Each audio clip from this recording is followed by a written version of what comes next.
हाम्रो यो बर्जुतालको पिकनिकमा हामी बोटिङमा नाउँमा छौँ। घुम्दैछौँ।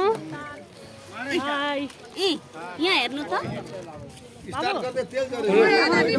पुराना तपाईँलाई कस्तो लागिरहेछ आज बाबा दिदीलाई? टिक्क लागेको मन पनि आहा आहा रमाइलो तपाईँलाई कस्तो लागिरहेछ? धेरै रमाइलो है? यता हेर्नु गीता बहिनी कस्तो लागिरहेछ? हो त हो। संसारी भजन समितिबाट हामी बर्जुतालमा पिकनिक खान आएर आज यो बर्जुतालको बोटिङमा तालमा बोटिङ गर्दैछौँ। सबै इन्जोय, आजको इन्जोय रमाइलो। सीता